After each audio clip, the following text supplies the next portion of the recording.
You're watching New York One News all day.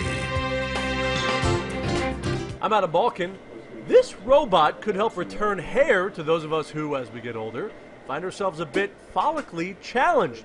Called the ARTA system from Restoration Robotics, it was recently approved by the FDA to help with a type of hair transplantation technique called follicular unit transplantation, where follicular units, groups of 1 to 4 hairs, are removed directly from the back of the head and transplanted onto the top and front.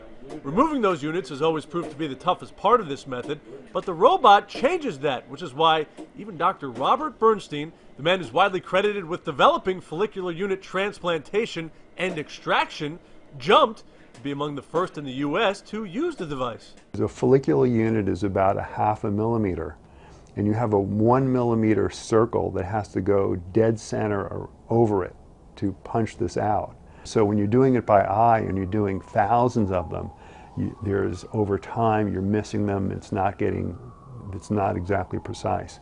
The robot is dead center each time. It follows the angle of the hair. Now, while the robot doesn't really have any direct impact on how ultimately the hair transplant will look, that's still up to the doctor's expertise and artistic skill. What it does do is give the doctor a better quality sample of hair with which to work. There's always damage to the follicles when you're removing it because you're doing it by hand through these very tiny incisions. And so the yield is going to be less. And so with the robot, if you try to get out 100 follicles, you'll get very close to 100 follicles. Again, the robot just makes the incision. The doctor still has to pull the hair, make sites on the front where the transplants will go, and then actually make the transplants. Though developers say they are working on having future versions of the ARTA system help with the entire process.